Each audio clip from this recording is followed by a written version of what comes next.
तो हेडिंग डाल लो तुम लोग। नया चैप्टर है आज, केमिकल काइनेटिक्स।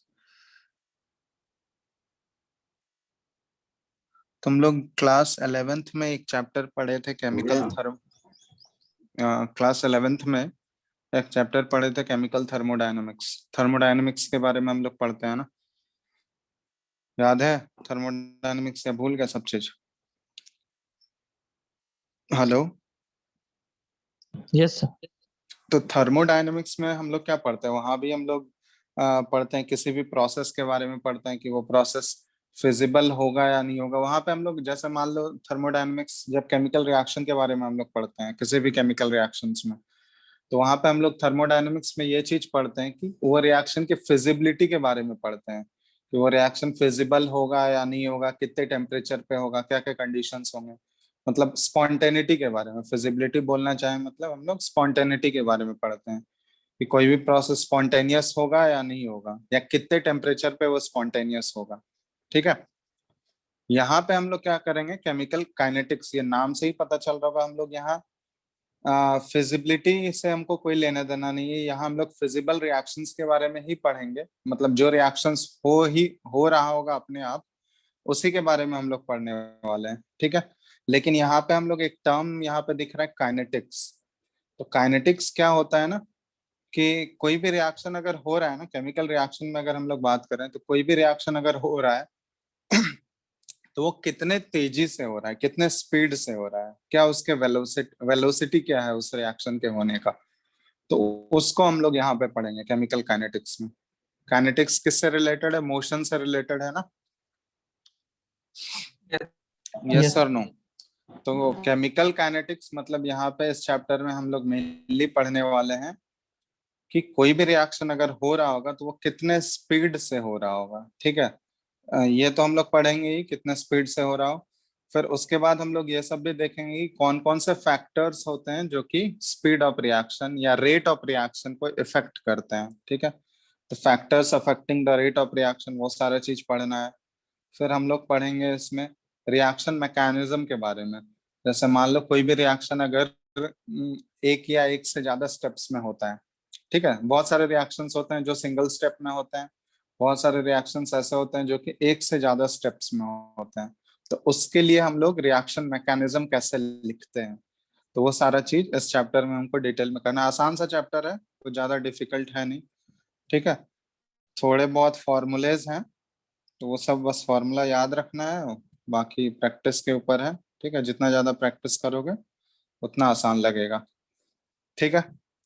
तो और इसमें, इलेक्ट्रोकेमिस्ट्री? हाँ, इलेक्ट्रोकेमिस्ट्री क्या?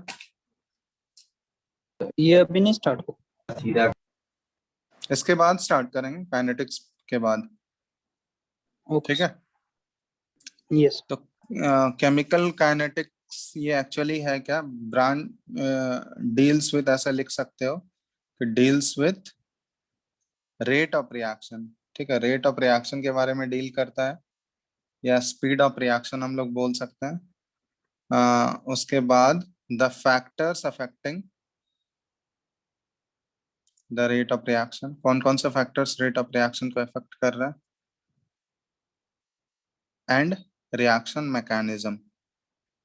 ठीक है। रिएक्शन मैकेनिज्म के बारे में हम लोग डिस्कस करेंगे यहाँ पे। ठीक है। ये सारा चीज एक एक करके हम लोग देखते हैं कैसे होगा। ठीक है। तो जैसे मान लो फॉर एग्जांपल, जैसे कोई एक रिएक्शन हम लोग कंसिडर करते हैं, सिंपल सा रिएक्शन। ये रिएक्टेंट आर जो है, ये रिएक्टेंट को डिनोट कर रहा है, और ये प्रोडक्ट पी। ठीक है। प्रोडक्ट को पी से डिनोट कर रहे हैं हम लोग। ठीक है। तो टी इक्वल टू जीरो, जब टाइम जीरो है, तो रिएक्टेंट का कंसंट्रेशन हम लोग एज्यूम कर लेते हैं आर नॉट। ठीक है। और उस समय प्रोडक्ट तो नहीं होगा, टी इक्वल टू जीरो पे प्रोडक्ट होगा क्या?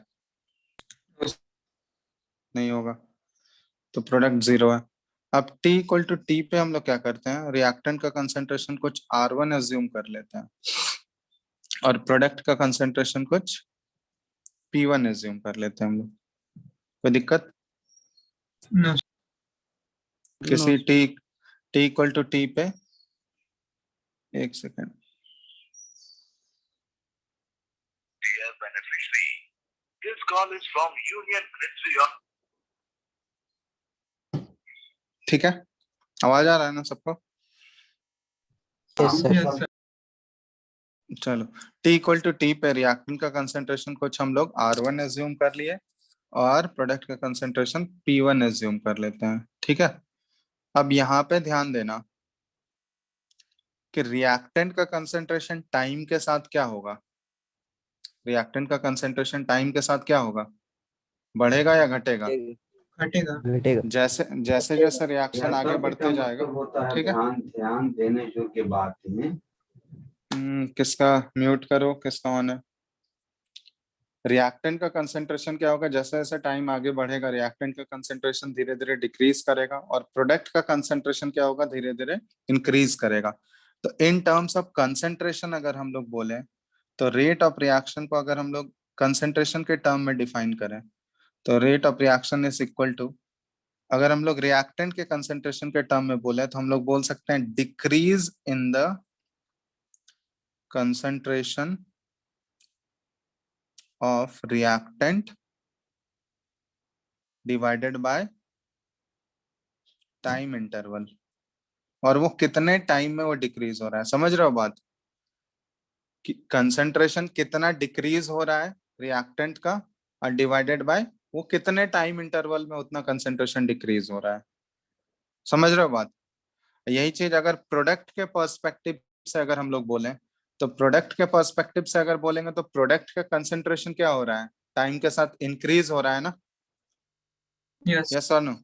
तो यहाँ पे प्रोडक्ट के पर्सपेक्टिव से हम लोग बोल सकते हैं increase in the concentration of product, increase in the concentration of product divided by time interval.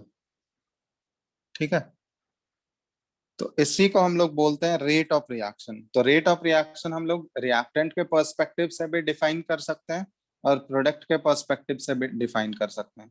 फर्क सिर्फ इतना है, जब रिएक्टेंट के पर्सपेक्टिव से तुम डिफाइन करोगे तो वहां पे तुमको डिक्रीज वाला टर्म यूज करना होगा, क्योंकि रिएक्टेंट का जो भी होगा, देखो यहाँ पे हम लोग कंसंट्रेशन यूज कर रहे हैं, कंसंट्रेशन की जगह हम लोग मोल्स भी यूज कर सकते हैं, है ना, प्रेशर भी यूज कर सकते हैं, क्योंकि रेट ऑफ रिएक्शन को मेजर करने का बहुत सारा तरीका हो सकता है, बहुत सारे टर्म्स में हम लोग कर सकते हैं। कंसंट्रेशन के टर्म में भी मेजर कर सकते हैं, प्रेशर के टर्म, अगर गैसियस स्पीसीज इन्वॉल्व होंगे सिर्फ तो वहां पे हम लोग प्रेशर के टर्म में मेजर कर लेते हैं, ठीक है, या मोल्स के टर्म में भी मेजर कर लेते हैं हम लोग, है ना, मास के टर्म में भी मेजर कर लेते हैं हम लोग।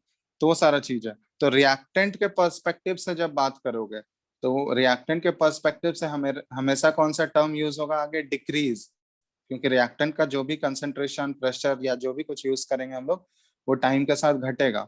लेकिन प्रोडक्ट के पर्सपेक्टिव से यूज करोगे तो वहां आएगा इंक्रीज। ठीक है, अगर ग्राफिकली हम लोग दिखाना चाहें, जैसे मान लो नॉर्मल ग्राफ अगर हम लोग ड्रॉ करना चाहें तो ये जैसे है,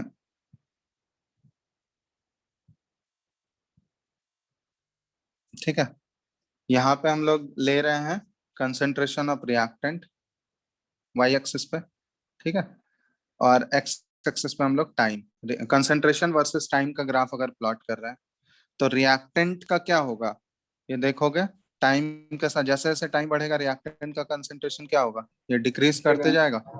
Yes. अब ठीक है, ये रिएक्टेंट का कंसंट्रेशन देखोगे टाइम के साथ ये घट रहा है। अब ये जो डिक्रीज है ना, यहाँ पे ये ग्राफ के नेचर पे मत जाना, क्योंकि ग्राफ का नेचर जो है, अभी हम ऐसे ही जनरल ग्राफ ड्रॉ किए हैं, ग्राफ का नेचर जो वो लीनियर डिक्रीज होगा या एक्सपोनेंशियल डिक्रीज होगा, ग्राफ स्ट्रेट लाइन होगा या पैराबोलिक होगा, वो सब चीज अभी हम लोग नहीं बता पाएंगे, क्योंकि उसके लिए हमको ऑर्डर ऑफ रिएक्शन, एक टर्म होता है ऑर्डर, वो ऑर्डर ऑफ रिएक्शन पढ़ेंगे तभी हम लोग वो ग्राफ का नेचर प्रेडिक्ट कर पाएंगे कि कौन से ऑर्डर में ग्राफ जो है लिनियरली डिक्रीज होता है, कौन से में पैराबोलिक ग्राफ होता है। ठीक है, तो यहाँ पे अभी हम लोग जनरलाइज ऐसे बताना चाहें कि टाइम जैसे जैसे बढ़ रहा है, ये ग्राफ भी क्या शो कर रहा है, टाइम बढ़ने के साथ रिएक्टेंट का कंसंट्रेशन क्या हो रहा है, कम हो रहा है ना, देख रहे हो? जैसे मान लो यहाँ T1 टाइम है और ये T2 टाइम है, तो यहाँ पे रिएक्टेंट का कंसंट्रेशन कुछ R1 है और T2 टाइम पे रिएक्टेंट का कंसंट्रेशन कुछ R2 हो गया। तो कंसंट्रेशन घट रहा है ना टाइम के साथ। Yes, sir. Yes, sir. तो यहाँ पे अगर हम लोग डिफाइन करना चाहें रेट ऑफ रिएक्शन, ठीक है, तो रेट ऑफ रिएक्शन हम लोग डिफाइन करते हैं that is equal to reactant के टर्म में डिफाइन कर रहे हैं तो डेल्टा आर बाई टी, ठीक है, change in concentration of reactant divided by time taken, ठीक है, डेल्टा टी यहाँ तो ये लिख तो लो। निगेटिव आएगा। हाँ, तो अभी हम इसीलिए ये हमको पता है कि रिएक्टेंट के टर्म में डिफाइन कर रहे हैं तो रिएक्टेंट का जो चेंज आएगा, चेंज हम लोग हमेशा क्या करते हैं, फाइनल माइनस इनिशियल, है ना। चेंज जब भी निकालते हैं हम लोग, किसी चीज का चेंज अगर निकालते हैं तो फाइनल माइनस इनिशियल ही तो करते हैं, Yes. यस और नो। Yes.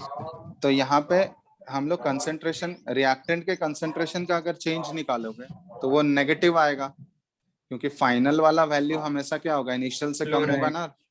Yes, sir. तो इसलिए यहाँ पे नेगेटिव आएगा। इसलिए जब भी रिएक्टेंट के टर्म में डिफाइन करोगे ना, तो रिएक्टेंट के आगे साइन क्या लगा देना है हमको, माइनस साइन लगा देना है। समझ रहे हो माइनस साइन का सिग्निफिकेंस क्या है?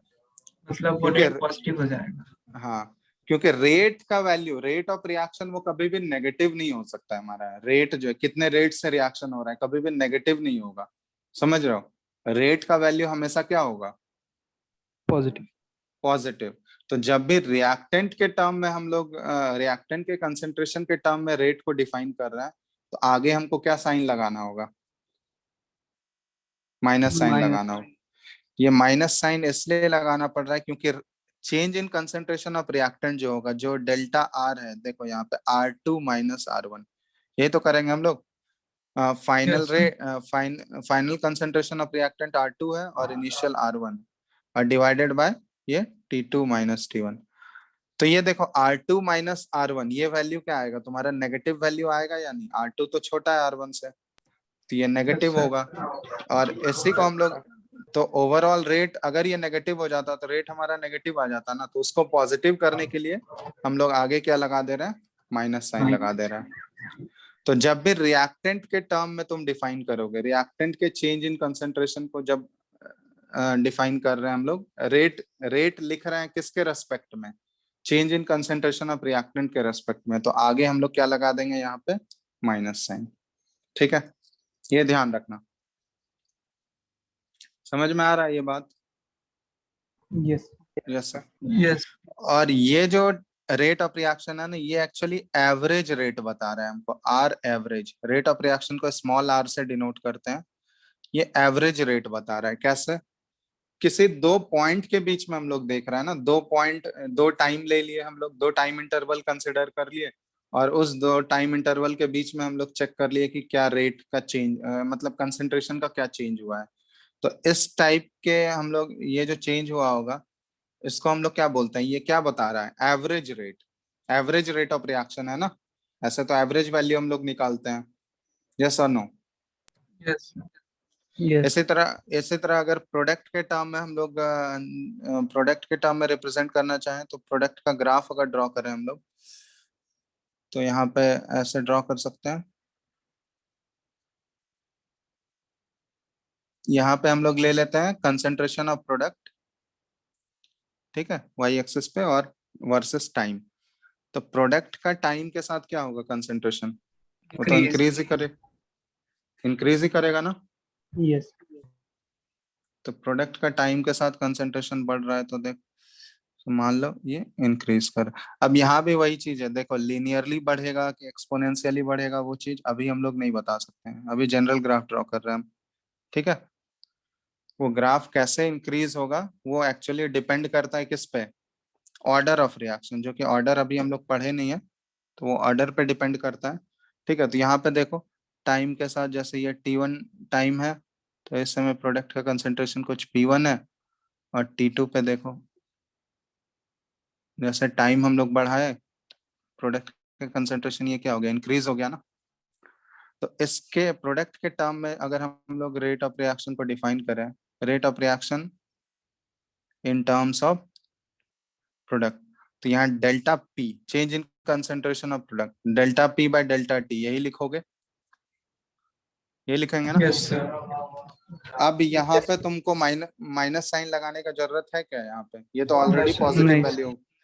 तो प्रोडक्ट के जो टर्म में जब हम लोग डिफाइन करेंगे ना रेट ऑफ रिएक्शन को, प्रोडक्ट के टर्म में जब रिप्रेजेंट कर रहे होंगे तो वहां पे हमको माइनस साइन लगाने का कोई जरूरत नहीं है। तो यहाँ पे जो आर एवरेज, ये भी एवरेज रेट ऑफ रिएक्शन जो भी आएगा, तो ये क्या आ जाएगा हमारा P2 माइनस P1, जो कि पॉजिटिव वैल्यू खुद है, और ये T2 माइनस T1। ठीक है, तो ये एवरेज रेट बता रहा है यहाँ पे। इस फॉर्मूले से जो भी हम लोग दो टाइम इंटरवल के बीच में जो भी हम लोग रेट निकालना चाह रहे हैं, तो ये एक्चुअली एवरेज रेट है।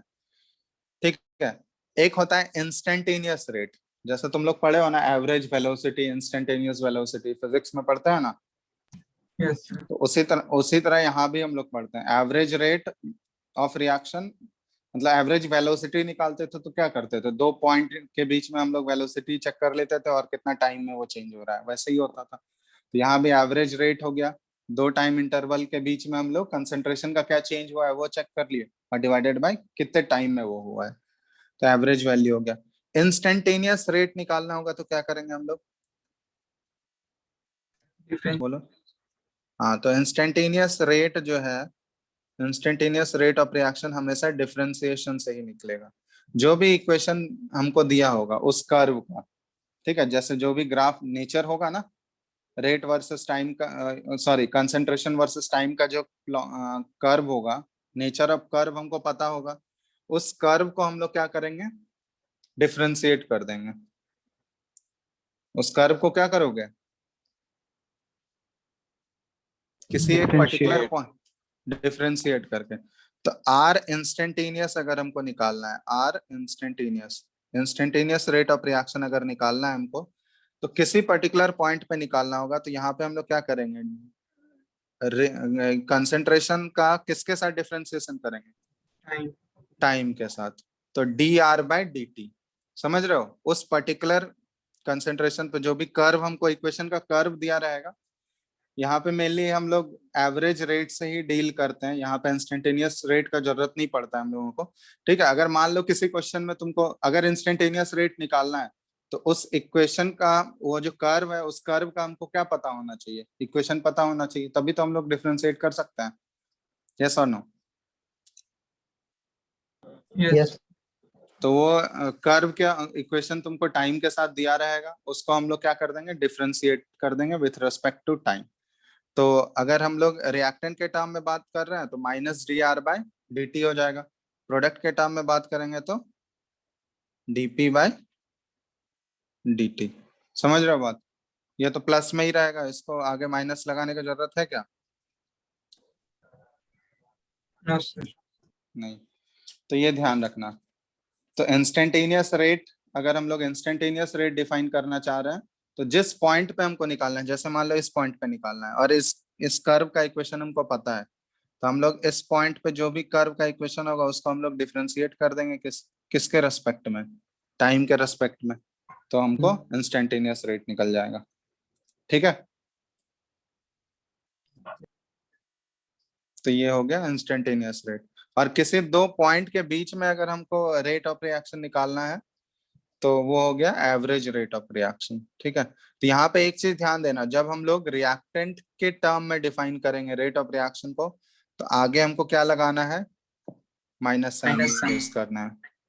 और प्रोडक्ट के टर्म में डिफाइन कर रहे हैं तो वहां पे माइनस साइन लगाने का जरूरत नहीं है।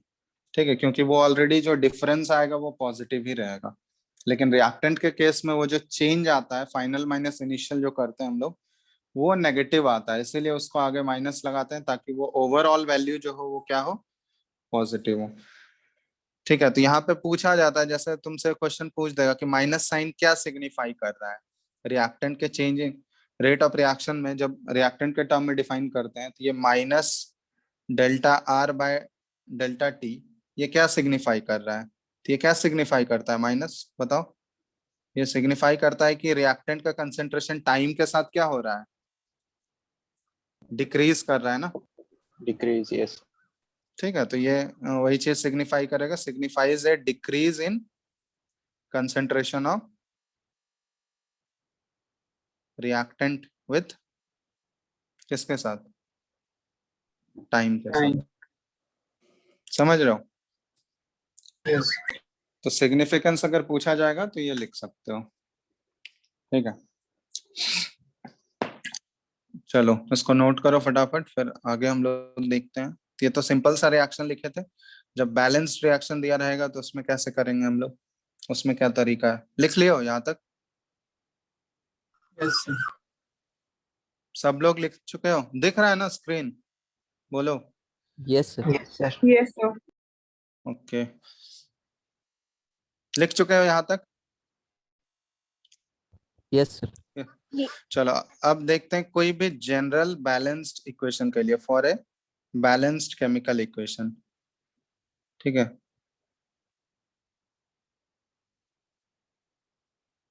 क्योंकि अगर रेट ऑफ रिएक्शन को हमको डिफाइन करना है ना, तो इक्वेशन बैलेंस्ड फॉर्म में हमको दिया रहना चाहिए, तभी हम लोग रेट ऑफ रिएक्शन को लिख सकते हैं। तो यहाँ पे जैसे देखो, एक कोई जनरल बैलेंस्ड इक्वेशन हम लोग ले लेते हैं, ए प्लस बी बी, ठीक है, और ये कन्वर्ट हो रहा है सी प्लस डी डी, ठीक है। यहाँ small A B C D जो है वो कोफिशिएंट्स हैं, स्टोइकियोमेट्रिक कोफिशिएंट है बैलेंस्ड केमिकल इक्वेशन में, ठीक है।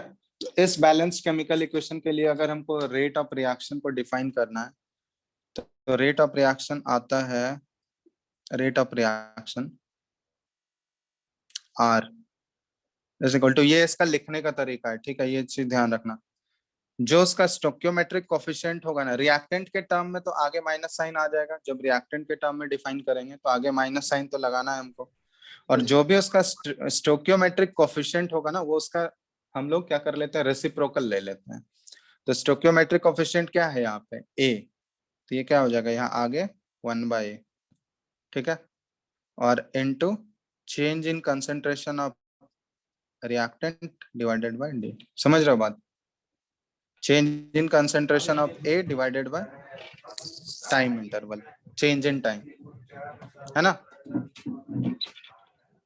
ये ए के टर्म में हम लोग लिखे। इसी तरह बी के टर्म में हम लोग क्या लिख सकते हैं बताओ,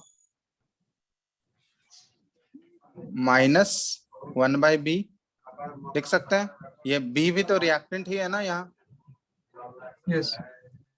तो यहाँ आगे माइनस साइन लगेगा, और उसका स्टोइकियोमेट्रिक कोफिशिएंट बी है, तो उसका रेसिप्रोकल लोगे 1/b, और ये क्या आ गया, change in concentration of B by dt, कितने टाइम में वो चेंज हुआ है, ठीक है, इक्वल टू, अब रिएक्टेंट के टर्म में हो गया, अब प्रोडक्ट के टर्म में लिख रहे हैं हम लोग, तो प्रोडक्ट के टर्म में आगे माइनस तो लगाने की जरूरत है नहीं, सी के टर्म में लिख रहे हैं, तो 1/c, इसका जो कोफिशिएंट है वो रेसिप्रोकल हो गया उसका, change in concentration of C by dt।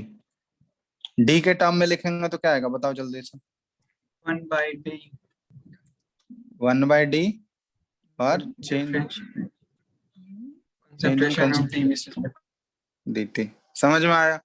तो कोई भी बैलेंस्ड केमिकल इक्वेशन है, तो उसके लिए रेट ऑफ रिएक्शन अगर तुमको डिफाइन करना है, तो रेट ऑफ रिएक्शन लिखने का तरीका ये है।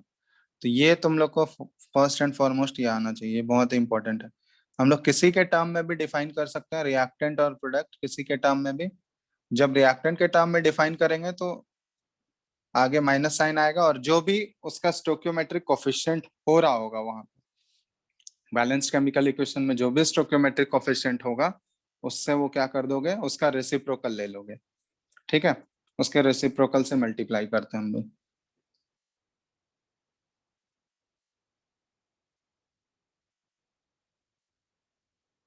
अब यहाँ पे ये चीज ध्यान देना,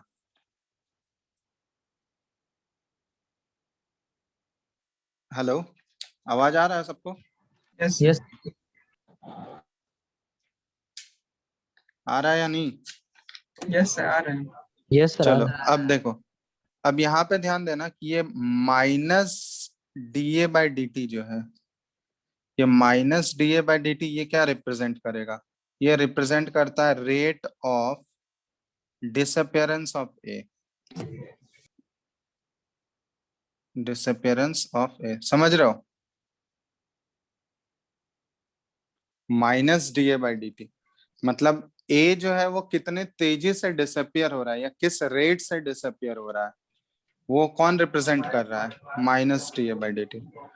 उसी तरह -dB/dt क्या रिप्रेजेंट कर रहा है यहाँ पे, ये बताओ, Rate of disappearance of B.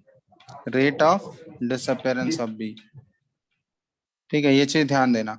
अगर तुमसे किसी क्वेश्चन में पूछा जाएगा कि रेट ऑफ डिसअपियरेंस निकालना है, तो किसी रिएक्टेंट का रेट ऑफ डिसअपियरेंस निकालना है, तो तुमको किस चीज का वैल्यू निकालना होगा? जैसे ए के रेट ऑफ डिसअपियरेंस को निकालना है तो तुमको minus D A by D t का वैल्यू निकालना है। Rate of disappearance of B निकालना है तो minus d B by D T.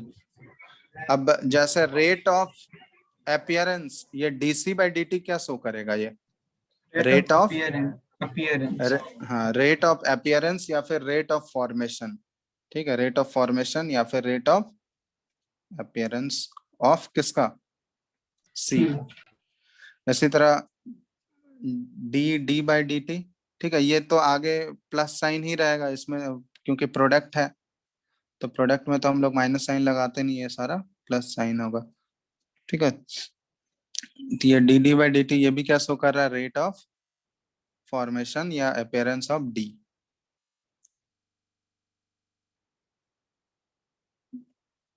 ठीक है, अब इसमें अगर ये सारे रेट ऑफ, जैसे मान लो rate of disappearance of A minus D A by D T, इसमें अगर इसके स्टोक्योमेट्रिक कोफिशिएंट से अगर तुम डिवाइड कर दिए, तो स्टोक्योमेट्रिक कोफिशिएंट से डिवाइड करने के बाद हमको क्या मिल जाएगा? वो रेट ऑफ रिएक्शन मिल जाएगा। समझ रहे हो? यस और नो? Yes. जैसे मान लो rate of disappearance of A क्या है? Minus D A by D T है rate of disappearance of A. Yes, sir. और इस रेट ऑफ डिसअपियरेंस में अगर तुम इसके स्टोक्योमेट्रिक कोफिशिएंट से डिवाइड कर दिए, जो कि ए का स्टोक्योमेट्रिक कोफिशिएंट स्मॉल ए है, तो उससे हमको किस चीज का वैल्यू मिल जाएगा? रेट ऑफ रिएक्शन का वैल्यू मिल जाएगा। Yes, sir. ठीक है, तो ये दोनों में फर्क है, रेट ऑफ रिएक्शन और रेट ऑफ डिसअपियरेंस, इन दोनों में फर्क है या नहीं? Yes, sir. ठीक है, रेट ऑफ रिएक्शन कब आएगा? जब हम लोग rate of disappearance of reactant या rate of formation of product, उन सभी के वैल्यू को किससे डिवाइड कर दें? उसके स्टोक्योमेट्रिक कोफिशिएंट से डिवाइड कर दें, तो फिर जो वैल्यू मिलेगा वो हमको क्या मिलेगा? रेट ऑफ रिएक्शन मिलेगा। ठीक है, ये बात क्लियर आया? समझ आया कि नहीं तुम लोगों को? क्योंकि इसमें बहुत लोग कंफ्यूज हो जाते हैं, क्वेश्चन अभी कराएंगे इससे रिलेटेड। तो ये बात समझ में आ रहा है ना तुम लोगों को, डिफरेंस? Yes. चलो पहले इसको लिखो, फिर इससे रिलेटेड एक बेसिक सा क्वेश्चन कराते हैं हम।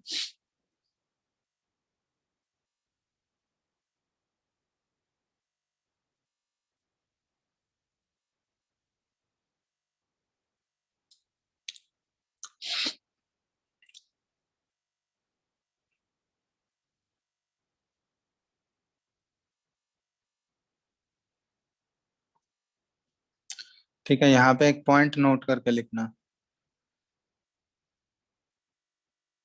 कि rate of consumption of reactant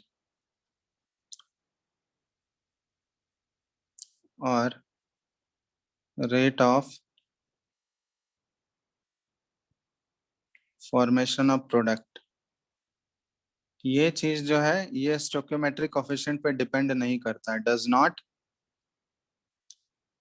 depend on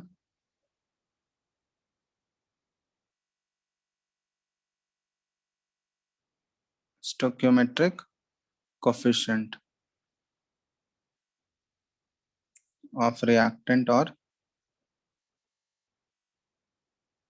stoichiometric coefficients of reactants और प्रोडक्ट्स। ठीक है, ये इसके स्टोक्योमेट्रिक कोफिशिएंट पे डिपेंड नहीं करेगा। लेकिन जब रेट ऑफ रिएक्शन हम लोग लिखेंगे ना, तो रेट ऑफ रिएक्शन जो है ये डिपेंड करेगा किस पे? स्टोक्योमेट्रिक कोफिशिएंट्स पे। कर रहा है या नहीं ये बताओ? Yes, sir. तो जब हम लोग रेट ऑफ रिएक्शन लिखेंगे तो रेट ऑफ रिएक्शन में स्टोक्योमेट्रिक कोफिशिएंट का जरूरत पड़ेगा। अगर स्टोक्योमेट्रिक कोफिशिएंट, अगर मान लो तुमको बैलेंस इक्वेशन नहीं दिया हुआ है, तो सबसे पहले उसको बैलेंस करोगे। ठीक है, और तभी हम लोग रेट ऑफ रिएक्शन को डिफाइन कर सकते हैं। ठीक है, समझ में आया? Yes, sir. एक मिनट रुकिए सर, इसको लिख लें। हाँ लिख लो जल्दी से।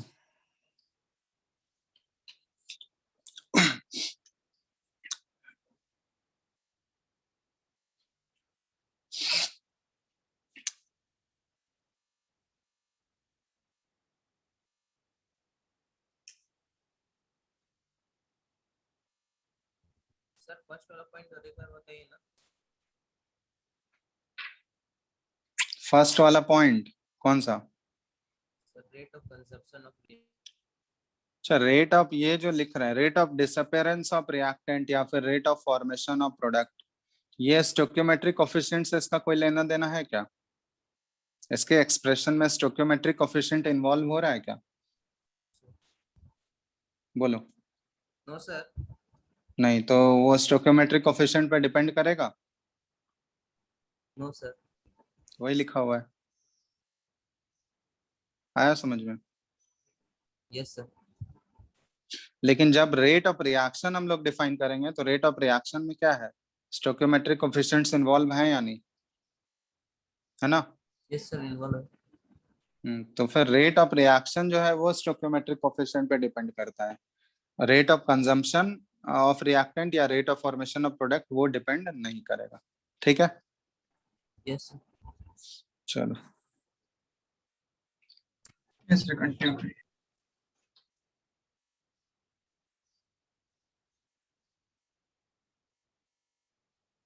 हो गया? Yes, sir. चलो चलो, तो एक क्वेश्चन करते हैं इससे रिलेटेड, सिंपल सा क्वेश्चन है। क्वेश्चन लिखो। एक इक्वेशन दिया हुआ है हमको, balance equation, 4NH3 gas plus 5O2 gas, ये बना रहा है 4NO गैस और 6H2O, ये भी वाटर वेपर। यहाँ पे दिया हुआ है if the rate of consumption of ammonia is 3 into 10 to the power minus 3 mole per liter second। ठीक है, या फिर यूनिट मोलारिटी पर सेकंड लिख लो, मोलारिटी पर second. Then calculate rate of consumption of O2, rate of formation of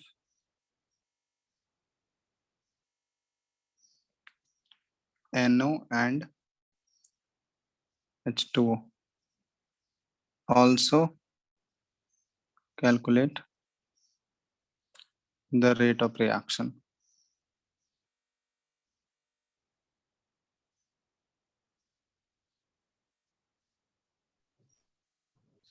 और 2NO और H2O का तो वही हो जाएगा, अमोनिया वाला ही।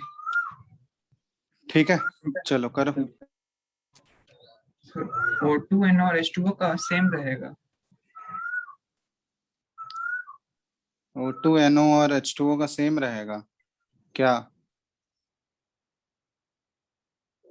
इसलिए बोल रहे हैं तुम लोग, ये गलती बार बार होता है। पहले क्वेश्चन एक बार ढंग से पढ़ो, और जो बताएं ऊपर फिर बताने का क्या मतलब हुआ जब वही गलती कर रहे हो तो। क्वेश्चन एक बार ढंग से पढ़ो, उसके बाद करो। क्या पूछा गया तुमसे?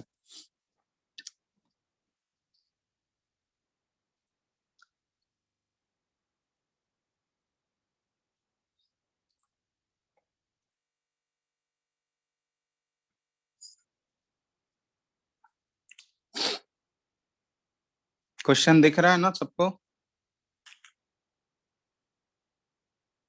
Hello, Yes, sir. ठीक है, करो। जो ऊपर कॉन्सेप्ट बताया उसको अप्लाई करो, इसलिए ये क्वेश्चन कराया जा रहा है कि जो गलती होता है वो गलती मत करो।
हो गया? हेलो,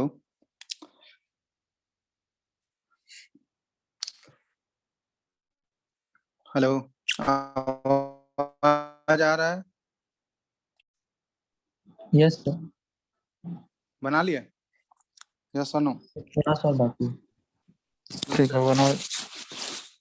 नहीं बन रहा है क्या?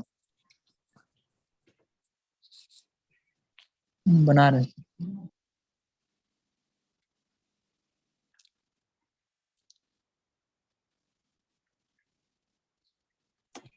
सर ऑक्सीजन का है 1.5 × 10⁻⁻⁴। 5 15/4 × 10⁻⁹ ठीक है, और बताओ, और आगे बताओ, वो देख लेते हैं। पहले जो बैलेंस केमिकल इक्वेशन तुमको दिया गया है उसके अकॉर्डिंग तुम पहले लिख लो। तुम रेट ऑफ रिएक्शन हम लोग क्या लिख सकते हैं? आर NH3 के टर्म में क्या लिख सकते हैं? -1/4 DNH3/dt। NO का होगा 3/16 × 10⁻³ ठीक है, इक्वल टू O2 के रेस्पेक्ट में हम लोग क्या लिख सकते हैं? -1/5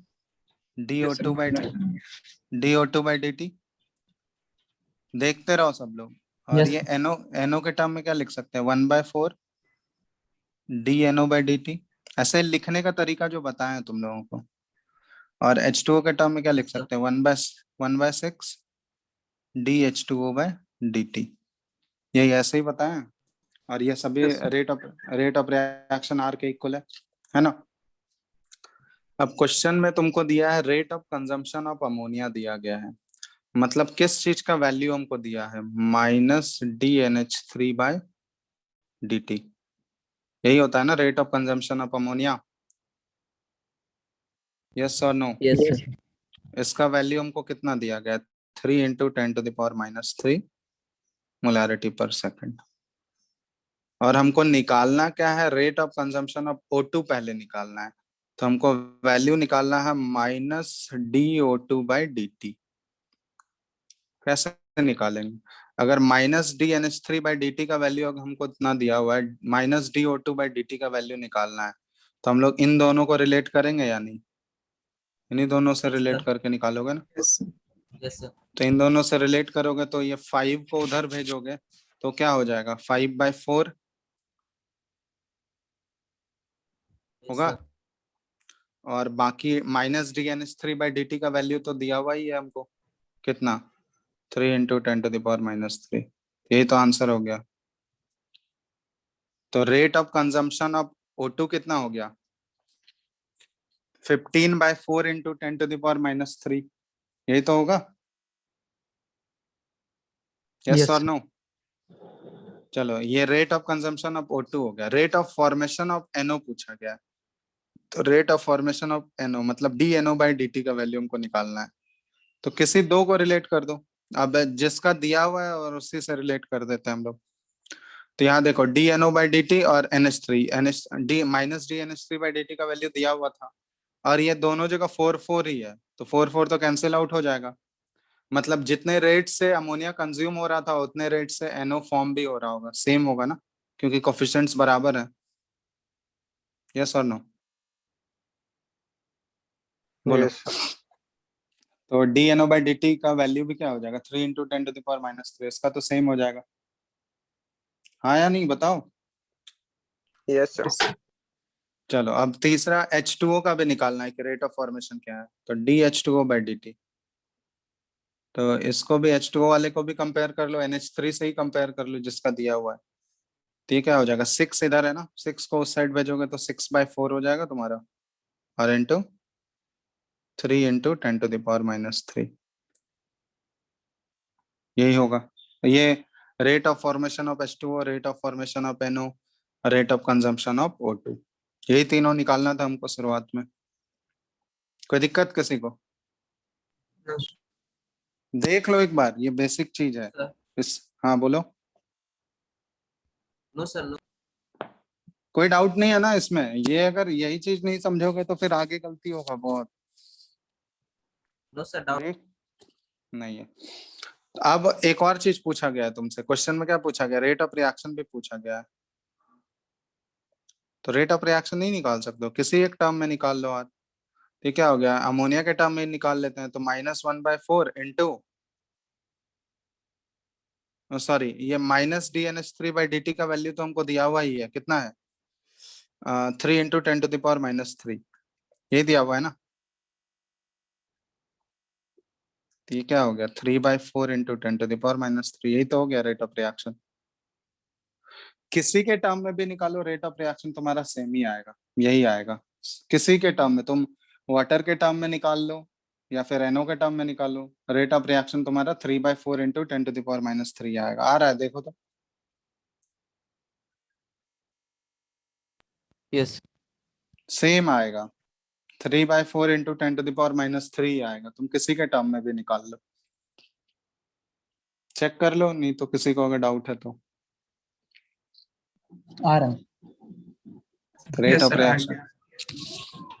तो यही हो गया रेट ऑफ रिएक्शन। कोई दिक्कत, नो सर कर लोगे ना अब इस टाइप के क्वेश्चन, यस सर इसलिए तुम लोग को बता रहे थे, इसमें गलती होने का चांसेस बहुत ज्यादा होता है, गलती करते हैं बहुत लोग, बहुत ही बेसिक सा चीज है लेकिन इसमें गलती करते हैं। तो इसमें ध्यान देना क्वेश्चन में कि क्या दिया हुआ है और क्या हमको पूछा गया है। ठीक है, रेट ऑफ कंजम्पशन किसको बोलते हैं, रेट ऑफ फॉर्मेशन किसको बोलते हैं, रेट ऑफ रिएक्शन कैसे रिप्रेजेंट करते हैं। ठीक है, ये सब चीज बहुत ही आसान सा चीज है, ये सब आना चाहिए। कर लोगे ना अब इस टाइप के क्वेश्चन, यस और नो। Yes sir yes. चलो अब एक क्वेश्चन और दे रहा है, ठीक है ये क्वेश्चन करो। एक इक्वेशन दिया हुआ है हमको, balanced equation 5Br minus plus BrO3 minus plus 6H plus convert हो रहा है 3Br2 प्लस 3H2O में। ठीक है, यहाँ पे बोला गया है क्या, if the concentration of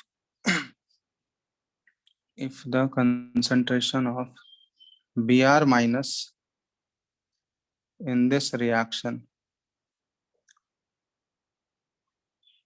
changes by 10⁻⁻4 molar in 1 minute, ठीक है, then calculate the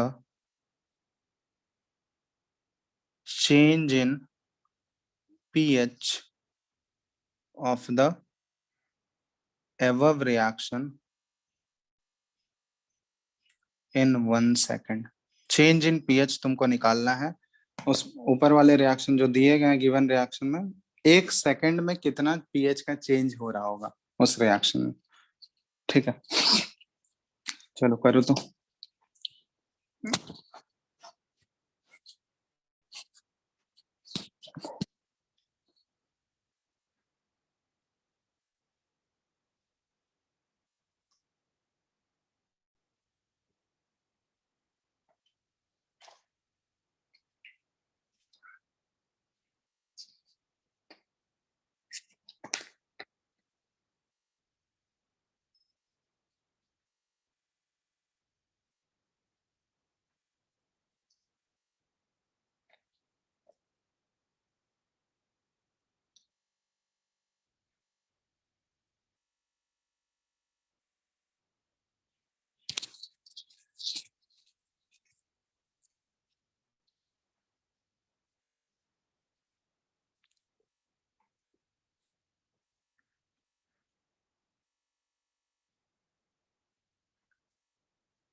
Sir, 2 into 10 to the power minus 6. उसको क्या 2 इंटू चेंज इन पीएच पूछा जा रहा है ना, तो पीएच के टर्म में आंसर दोगे ना।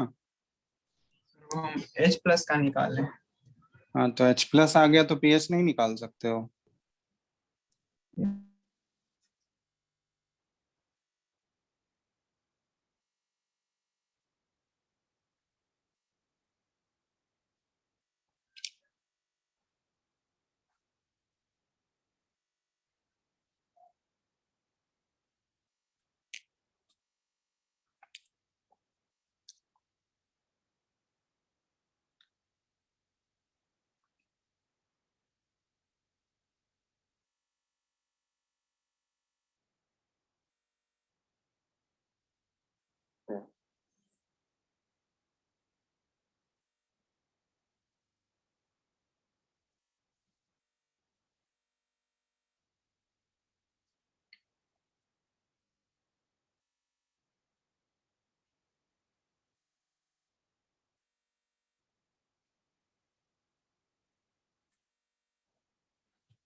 कितना आया? बहुत टाइम लगाते हो यार तुम लोग। आसान सा क्वेश्चन है, ज्यादा डिफिकल्ट नहीं है। सर 5.7। हाँ 5.7 करेक्ट है। चेंज इन पीएच जो आएगा पर सेकंड, 1 सेकंड में कितना चेंज हो रहा होगा, यह 5.7 पर सेकंड निकालना है, तो that will be equal to 5.7। आया किसी का 5.7? यस और नो? यस। No sir. नहीं बन रहा है। क्वेश्चन एक बार ढंग से पढ़ो। तुमको बोला गया है कि Br माइनस का जो कंसंट्रेशन चेंज हो रहा है वो 1 मिनट में कितना हो रहा है, 10⁻⁻⁴ मोलर हो रहा है, तो 1 सेकंड में कितना होगा, 10⁻⁴/60 इतना ही होगा। Yes sir. चलो हमको यहाँ चेंज इन पीएच निकालना है, तो पीएच में चेंज मेनली किसकी वजह से आ रहा होगा, H प्लस के कंसेंट्रेशन चेंज की वजह से। H प्लस का कंसेंट्रेशन चेंज हो रहा होगा, उससे से तो पीएच चेंज हो रहा होगा। तो हम लोग सिर्फ यहाँ पे देखो Br का कंसेंट्रेशन चेंज दिया हुआ है, इसको हम लोग H प्लस से रिलेट करेंगे, तो इन्हीं दोनों का हम लोग लिखते हैं। रेट ऑफ रिएक्शन अगर लिखना चाहें तो Br माइनस के टर्म में क्या होगा, -1/5। चलो यहाँ ध्यान दो, ऐसे लिख लो 1/5 इसके स्टोइकियोमेट्रिक कोफिशिएंट, और इनटू क्या कर सकते हैं हम लोग, -dBr-/dt लिख सकते हैं। Yes. Yes sir. और इसको H प्लस के टर्म में अगर लिखना चाहें तो हम लोग क्या लिख सकते हैं, 1/6 और -dH+/dt, क्योंकि ये दोनों तो रिएक्टेंट ही है आगे, इसलिए माइनस साइन लगा हुआ है। ठीक है। Yes. अब यहाँ पे क्वेश्चन में हमको गिवन क्या है कि -dBr/dt इसका चेंज दिया हुआ है, कितना दिया हुआ है देखो तो, 10⁻⁻⁴ मोलर, और ये तुमको 1 मिनट में दिया हुआ है, तो अगर पर सेकंड चाहिए तो हमको किससे डिवाइड कर देना होगा, 60 सेकंड से डिवाइड कर देना होगा। तो यहाँ पे हमारा क्या आ गया, 10⁻⁻⁴/60, और ये मोलारिटी पर सेकंड आ गया, ये पर सेकंड। Yes. तो यहाँ से हम ये नहीं निकाल सकते हैं कि H प्लस का कितना कंसेंट्रेशन चेंज हो रहा होगा पर सेकंड में, निकाल सकते हैं। Yes.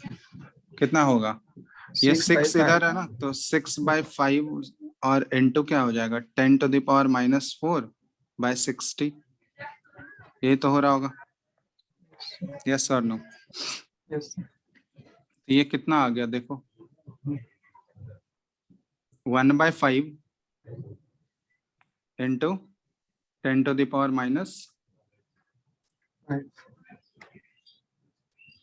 ये कितना हो जाएगा, 1/5 इंटू 10⁻⁻5, Yes. या फिर इसको लिखना चाहो तो 0.2 इंटू 10⁻⁻,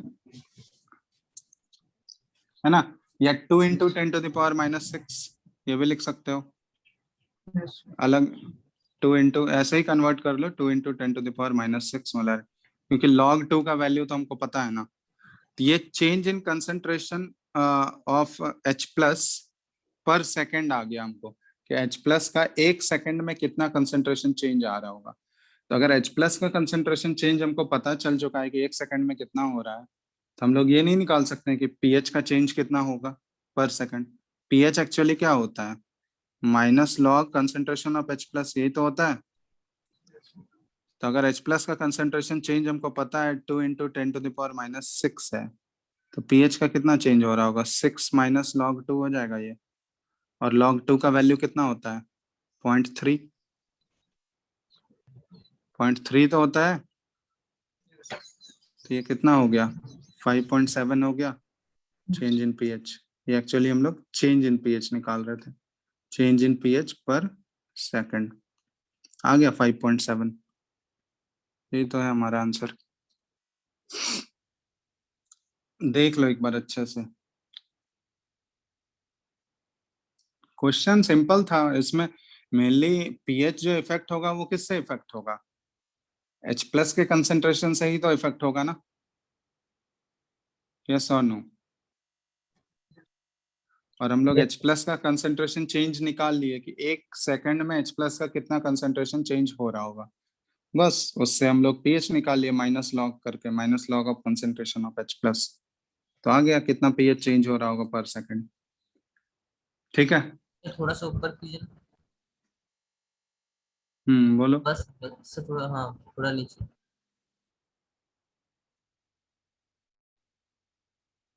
यस सर। कोई डाउट है, देख लो इस टाइप के क्वेश्चन में, डाउट है तो अभी बोल दो। ये सारे बेसिक क्वेश्चंस हैं इस टाइप के भी। अब यहाँ देखो, ये इसको तुमको आयनिक से कंबाइन करके दे दिया, तो इस तरह से किसी भी टॉपिक के साथ कंबाइन करके दे सकता है, ये सिंपल सा चीज है। ठीक है, बेसिक किसी के साथ भी कंबाइन करके दे सकता है तुमको।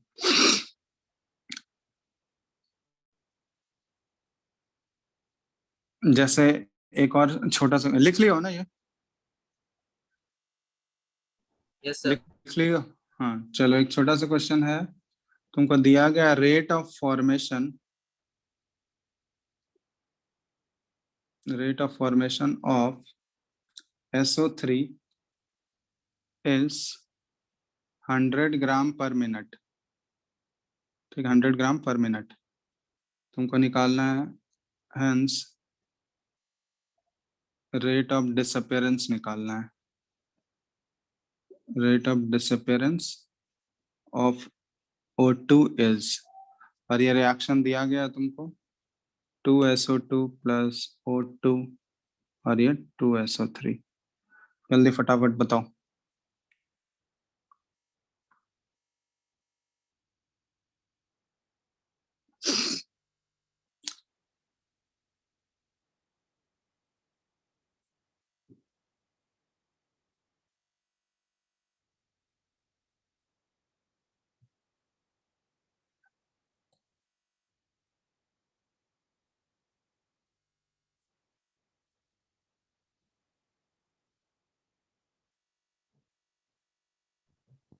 सिर्फ 50 ग्राम पर मिनट। यहाँ पे actually rate of disappearance of O2 पूछा गया, तो माइनस DO2/dt पूछा गया, ये पूछा गया ना। क्या आ जाएगा, 50 ग्राम पर मिनट, यही आ रहा है सबका। यस सर, आ गया। यस सर, आगे। सिंपल सा चीज है ना, जिसको दिक्कत हो रहा है ऐसे लिख लो। रेट ऑफ रिएक्शन हम लोग कैसे लिखते हैं, O2 के टर्म में कैसे लिखोगे, कोफिशिएंट 1 है तो कुछ नहीं, माइनस DO2/dt सिंपली आ जाएगा, है ना।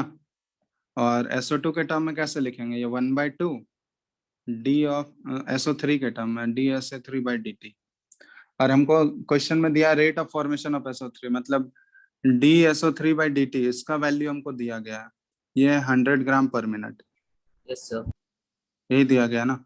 तो ये अगर 100 ग्राम पर मिनट है, हमको माइनस DO2/dt निकालना है, तो उसका हाफ कर दोगे, वही तो आ जाएगा 50 ग्राम पर मिनट। तो आंसर क्या हो गया हमारा, 50 ग्राम पर मिनट। ठीक है, तब यहाँ पे ध्यान देना कि जरूरी नहीं कि हर जगह तुमको कंसेंट्रेशन के टर्म में दिया रहेगा। जैसे यहाँ पे ग्राम पर मिनट है, मतलब मास के टर्म में यूज किया ना हम लोग, देख रहे हो। तो जरूरी नहीं है कि तुमको हर जगह कंसंट्रेशन वाला ही टर्म मिलेगा। चेंज इन कंसंट्रेशन भी मेजर करते हैं हम लोग, चेंज इन मास भी लिख सकते हैं, चेंज इन प्रेशर भी लिख सकते हैं। ठीक है, तो किसी के टर्म में हम लोग वो मेजर कर सकते हैं। तो जनरली कंसंट्रेशन के टर्म में या प्रेशर के टर्म में मिलेगा तुमको। तो मान लो अगर कंसंट्रेशन के टर्म में दिया हुआ है तो चेंज इन कंसंट्रेशन, तो रेट का यूनिट क्या हो जाएगा, रेट ऑफ रिएक्शन का। अगर हम लोग कंसंट्रेशन के टर्म में लिख रहे हैं तो ऊपर तो चेंज इन कंसंट्रेशन ही आ रहा है, तो ऊपर तो मोलारिटी ही रहेगा ना। यस और नो, बोलो। यस न्यूमरेटर में तो मोलारिटी ही रहेगा और डिनोमिनेटर में हम लोग मेनली टाइम लिखते हैं। तो ये टाइम जो है तुम्हारा मोलारिटी पर सेकंड में भी हो सकता है या फिर मोलारिटी पर मिनट में भी हो सकता है। समझ रहे हो बात?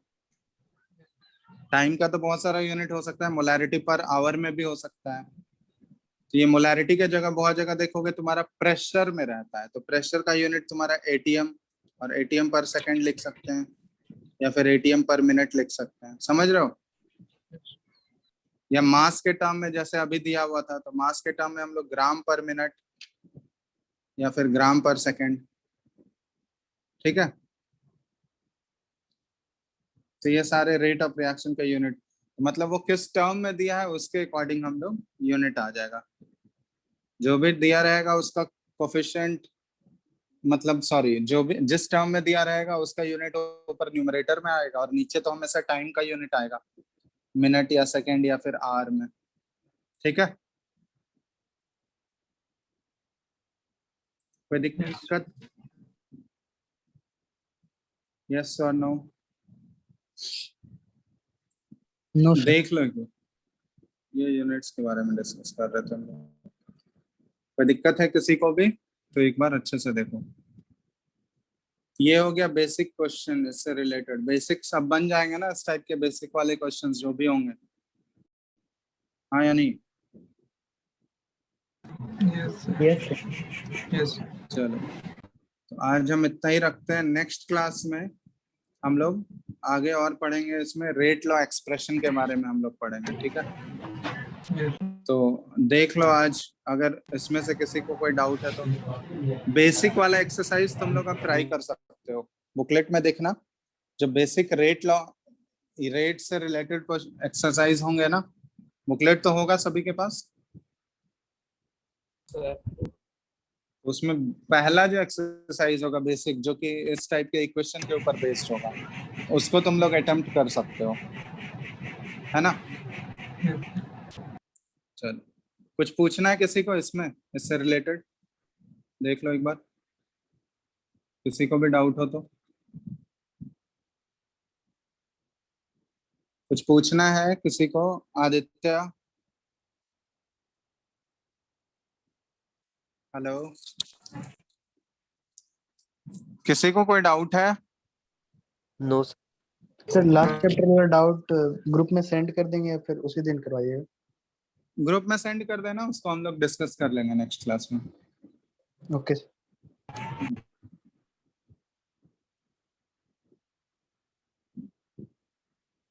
चलो ठीक है, फिर आगे नेक्स्ट क्लास में करते हैं। Thank you sir. Thank you okay, thank you. Thank you sir. चलो, थैंक यू।